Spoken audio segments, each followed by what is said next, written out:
ఓం శ్రీ గురుభ్యో నమ. ఓం శ్రీ మాత్రే నమ. మార్చి 25వ తారీఖు నుంచి శుక్రుడు మేషరాశిలో నెల రోజుల పాటు ఉంటాడు. 25వ తారీఖు నుంచి శుక్రగ్రహము అశ్విని నక్షత్రంలో ప్రారంభమవుతుంది. ప్రధానంగా శుక్రుడు సుఖాన్ని, భోగాన్ని, సౌఖ్యాన్ని, కళత్రాన్ని ఇచ్చే గ్రహం ఏంటంటే శుక్రుడు సప్తమ భావకారకుడు కూడా అంటాడు.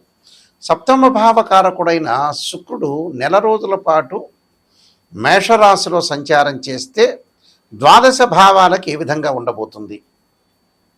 ప్రధానంగా వాళ్ళ జన్మరాశి నుంచి 1, 2, 4, 5, 8, 9, 11 స్థానాల్లో సుఫలితాన్ని ఇస్తాడు.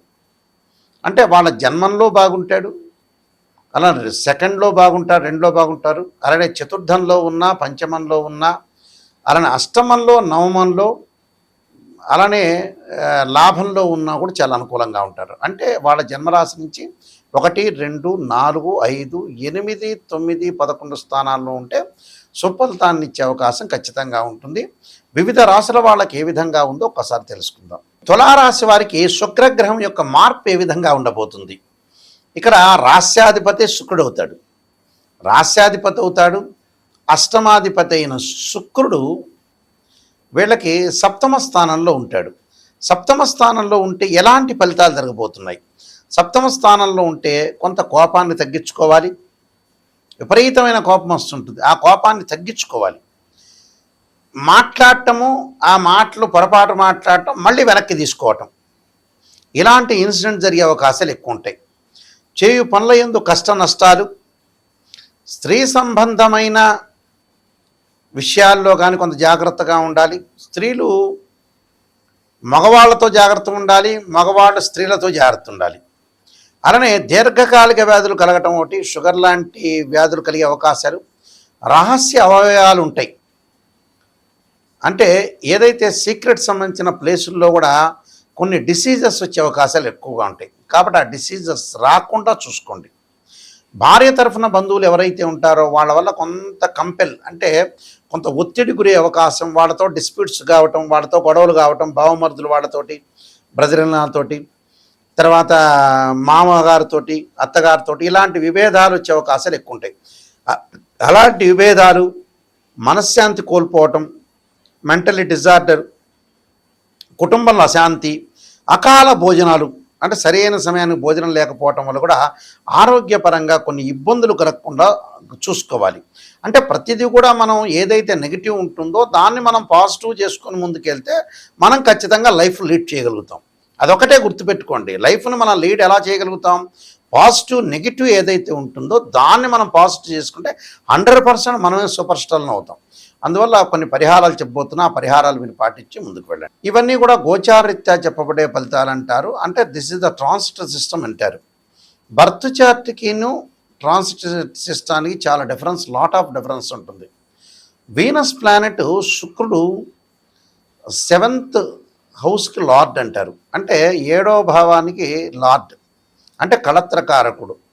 అంటే సుఖము, ఒక లగ్జరీ, వివాహము, శుభకార్యక్రమాలు, లాభాలు కారణభూతమయ్యే గ్రహం ఏంటంటే శుక్రగ్రహం, వీనస్ ప్లానెట్ అంటారు. అంటే ప్రతి వాళ్ళ లైఫ్లో వివాహం అనేది చాలా ప్రాధాన్యత కలిగిన ముఖ్యమైన ఘట్టం అని చెప్పుకోవచ్చు. ఆ ప్రాధాన్యత కలిగిన ఘట్టము సప్తమ భావకారకుడైన శుక్రుడు చాలా ఇంపార్టెంట్ ఇక్కడ. అంటే వివాహం అనేది చాలా ఇంపార్టెంట్ కాబట్టి సంతానం సంపద ప్రథం అన్నారు.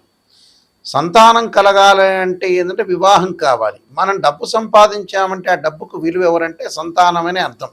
అంటే సంతానం అనుభవిస్తేనే మనం చేసే ప్రతి రూపాయికి కూడా, సంపాదించే ప్రతి డబ్బు కూడా వాల్యూ ఉంటుందని అర్థం. శుక్రుడు సహజంగా కళత్రకారకుడు, వివాహకారకుడు అంటారు. ఈ శుక్రగ్రహం అనేది ఇవన్నీ కూడా గోచారరీత్యా చెప్పబడే ఫలితాలు. గోచారం అంటే ఏంటంటే ఒక చెట్టు దగ్గర కొమ్మలకు ఆకులు ఉంటాయి. రైన్ సీజన్లో వస్తుంది, వింటర్ సీజన్లో అలానే ఉంటుంది, సమ్మర్ సీజన్లో కిందకి రాలిపోతాయి. ఆ రాలిపోయేదే గోచారం. అంటే ఆస్ట్రానమీ ప్రకారంగా గ్రహాలు అనేవి శుక్రుడు ఒక రాశి నుంచి మరో రాశికి మారటానికి 30 రోజుల కాలం పడుతూ ఉంటుంది. ఈ 30 రోజుల కాలంలో శుక్రుడు ఎలాంటి ఫలితాన్ని ఇస్తాడు? ఆ 30 రోజుల్లో మనకి ఏ విధంగా ఉండబోతున్నారు? అంటే శుక్రుడు ఏంటంటే లగ్జరీ, వాహనాలకి, కాస్మెటిక్స్కి, అలానే సహజంగా మూవీస్కి కళత్రకారకుడు. సినిమా హీరోలు కావాలన్నా, అలానే సినిమా ప్రపంచంలోకి ముందుకు వెళ్ళాలన్నా, టీవీ ఛానల్స్ కానీ, యూట్యూబ్ ఛానల్స్ కానీ, అలానే లగ్జరీగా ఉండాలన్నా, అనుభవించాలన్నా అన్ని రకాలుగా కారణభూతుడు ఎవరంటే శుక్రగ్రహం. శుక్రుడు అనేవాడు అనుకూలంగా ఉండాలంటారు. సహజంగా జన్మలగ్నం నుంచి 6, 8, 12 స్థానాలు శుక్రుడు ఉండకూడదు. శుక్రుడు పాపగ్రహ నక్షత్రాలను అశ్విని, మఖ, మూల, ఆరుద్ర, స్వాతి, శతభిషము, అలానే మృగశిర, చిత్త, ధనిష్ట నక్షత్రంలో, అలానే పుష్యమి, అనురాధ, ఉత్తరాభాద్ర నక్షత్రంలో కూడా శుక్రగ్రహం అనేది ఉండకూడదు. శుక్రుడు రాహుతో కానీ, కేతుతో కానీ, శనితో కానీ, కుజుడితో కానీ కంజంక్షన్ కాకూడదు. కంజంక్షన్ అయితే ఏముంటుందంటే difference of opinions wife and husband మధ్యలో రావటం ఒకటి, డిస్ప్యూట్స్ కావటం ఒకటి, డివర్స్ జరిగే అవకాశాలు ఉండటం, ఇలాంటి ఇన్సిడెంట్స్ వచ్చే అవకాశాలు ఎక్కువ ఉంటాయి. అంటే శుక్రుడు చాలా ఇంపార్టెంట్ గ్రహం అని అర్థం.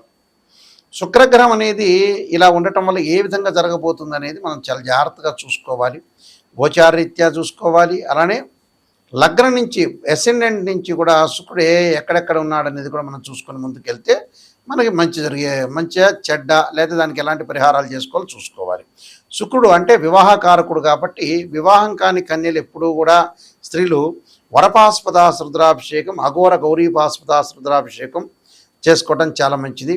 సౌభాగ్యం పరంగా కూడా అష్టమ స్థానంలో శుక్రుడు ఉంటే సౌభాగ్య విద్వేశ్వరి పాస్పదాస రుద్రాభిషేకం, భృగుపాస్పదాస రుద్రాభిషేకాలు అమ్మవారి యొక్క అర్చనలు చాలా ఇంపార్టెంట్. అబ్బాయిలు ఖచ్చితంగా కన్యాపాస్పదాస రుద్రాభిషేకం, భృగుపాస్పదాస రుద్రాభిషేకం చేసుకోవాలి వివాహం కాని వాళ్ళు. అలానే సుఖము సంపద కలక్కపోతే కూడా శుక్రుడి యొక్క ఆరాధన, శుక్రజపము, శుక్రహోమం, శుక్రుడికి సంబంధించిన ధాన్యం, బొబ్బర్లు, ధాన్యం దానం చేయటం కూడా చాలా ఇంపార్టెంట్ ఇక్కడ. అంటే ఈ పరిహారాలు ఖచ్చితంగా చేసుకుంటేనే వివాహం అవుతుంది, సుఖాన్ని అనుభవించగలుగుతారు. అన్నీ కూడా అనుకూలంగా ఉండే అవకాశాలు ఖచ్చితంగా ఉంటాయి కూడా శుక్రుడి యొక్క ఆరాధన చాలా ఇంపార్టెంట్. అలానే మా వెబ్సైట్ ఎవరైనా సరే చూడొచ్చు. ఆ వెబ్సైటు www.nayakanti.com, nayakanti.in. ఎవరైనా సరే నిజాన్ని తెలుసుకునే వాళ్ళు మాత్రం నాయకంటి గారికి, మల్లికార్జున శర్మ గారికి నాకు ఫోన్ చేయండి. ఎందుకంటే అబద్ధం ముసుగులో ఉండి అసత్య విషయంలో ఉండకూడదు. ఎప్పుడు కూడా మనం మోసం చేసుకున్న వాళ్ళం ఎక్కువ మంది అవుతాం. మనం ఎప్పుడు కూడా జాతకాన్ని చెప్పించుకునేటప్పుడు నెగిటివ్ అంటే మైనస్ పాజిటివ్ రెండూ ఉంటాయి. అంటే మైనస్ ఉంటుంది, పాజిటివ్ ఉంటుంది. నెగిటివ్ కూడా చాలా ఇంపార్టెంట్. నెగిటివ్ని ఎప్పుడైతే మనం ఓవర్కమ్ చేస్తామో లైఫ్ 100% ప్యూరిటీ అని అర్థం. అంటే మనం అసత్యాన్ని మనం ముందుకు తీసుకునేవాడు, సత్యంలోనే లైఫ్ అనేది ముందుకు తీసుకునేళ్ళ. మనం మోసం చేసుకోకూడదు అని అర్థం. అలానే నేను నెంబర్ ఆఫ్ ఆస్ట్రాలజీ బుక్స్ రాశాను. చాలా సీనియర్ ఆస్ట్రాలజర్ నేను యాక్చువల్గా. ఎందుకంటే నేను కాలసర్పయోగము 1997లో రాశాను. కాలసర్పయోగ చంద్రిక, రాహుకేతులు, ఛాయాగ్రహాలు, పుత్రగణపతి వ్రతము, స్వప్నశాస్త్ర ఫలదీపిక, జాతక చంద్రిక, వివాహ మార్తాండము, సర్వదేవతా గోత్రులు పార్ట్ 1, పార్ట్ 2, ఇలాంటి నెంబర్ ఆఫ్ అంటే బృహత్ పరిహార సింధు, నవగ్రహ స్తోత్రాలకి పారాయణాలు, దశమహావిద్యలకి, ఇలాంటి ప్రొడక్షన్ ఆఫ్ ఆస్ట్రాలజీ, ఇలా నెంబర్ ఆఫ్ బుక్స్ రాశాను. మీరు అవన్నీ కూడా తెలుసుకోవచ్చు. ప్రత్యేకంగా నా వెబ్సైట్ని సెర్చ్ చేయొచ్చు. ప్రతి విషయాన్ని కూడా మీరు గ్రహించండి. నా దగ్గరికి ఫోన్ చేసేవాళ్ళు నిజమైన వ్యక్తులు మాత్రమే నాకు ఫోన్ చేయాలి. నిజంగా నేను బాగుపడాలి, నాయకంటే మల్లికార్జున శర్మ గారి ద్వారా నేను సేవ్ కావాలి, 100% నాకు మంచి జరగాలి అనే వ్యక్తులు మాత్రమే ఫోన్ చేయండి. నేను కొన్ని పరిహారాలు కూడా మీకు చెబుతాను. ఎందుకంటే జాతకాన్ని ఎప్పుడూ కూడా ఏదో పైపైన పేర్ల మీద చూడటం కాదు. డివిజనబుల్ చార్ట్స్ అని 16 ఉంటాయి.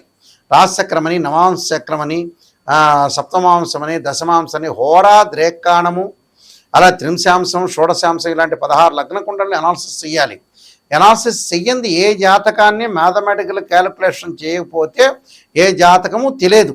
అంటే జన్మలగ్నం నుంచి తనుభావము, ద్వితీయ భావము, ధనభావము, సోదర భావము, సుఖభావం, మాతృభావం అంటారు, సంతాన భావము, రోగ శత్రు సంబంధించిన భావాలు, కడత్తర భావము, ఆయుర్భావం, అలానే మీకు భాగ్యభావము అంటే భాగ్యస్థానం అంటారు. అదే వృత్తిపరంగా ఉండే దశమభావం, లాభభావం, వ్యయస్థానము అంటే లవ్ అట్రాక్షన్ సంబంధించింది. ఇలాంటివన్నీ కూడా 12th హౌస్ని మనం కూడా అనాలిసిస్ చేయాలి. ఆ 12th హౌస్లో ఏ గ్రహాలు ఉన్నాయి, దాని యొక్క భావాధిపతులు ఎవరు, దాని యొక్క రాస్యాధిపతులు ఎవరు, దాని యొక్క దృష్టి ఏంటి అనేది మనం చూసుకొని ముందుకెళ్తే మనం లైఫ్ను లీడ్ చేయగలుగుతాం. తప్పకుండా స్క్రీన్ మీద స్క్రోలింగ్ అవుతున్న నెంబరు ఉంది. ఆ నెంబరు మీ ఫోన్ చేయండి. ఫోన్ చేస్తే మీకు అంతా కూడా వివరంగా నేను చెప్తాను. మీరు ప్రతి విషయాన్ని కూడా కూలంకషంగా తెలుసుకోవాలి. ఎవరైనా సరే మా దగ్గర ఈ జాతకం చెప్పించుకునే వాళ్ళు ఆన్ ద రికార్డ్ చేసుకోండి నేను చెప్పిన విషయాన్ని. ఎందుకంటే రికార్డ్ చేసుకున్నారనుకోండి మళ్ళీ మీరు వినే అవకాశాలు ఖచ్చితంగా ఉంటాయి. మేము కొన్ని పేపర్లు అనేవి పీడిఎఫ్ ఇస్తాము. ఆ పీడిఎఫ్ అనేది మీకు వాట్సాప్లో పంపిస్తాము. నేను చెప్పేటప్పుడు జాతకాన్ని మీరు ఖచ్చితంగా సేవ్ చేసుకోండి. వాయిస్ రికార్డింగ్ పెట్టుకోండి. వాయిస్ రికార్డింగ్ పెట్టుకుంటే మళ్ళీ మీరు రిపీట్ అనే అవకాశం ఖచ్చితంగా ఉంటుంది. కాబట్టి ఇవన్నీ కూడా కూలంకషంగా ఆలోచన చేసి జాగ్రత్తగా జాతకాన్ని చెప్పించుకోండి. మీకు మంచి జరిగే అవకాశం ఖచ్చితంగా ఉంటుంది. మీరందరికీ కూడా మంచి జరగాలని ఆశిస్తూ శ్రీ పరమేశ్వరుడి యొక్క కరుణాకటాక్షం ఉండాలని ఆశిస్తూ సర్వే జనా సుఖినో భవంతు.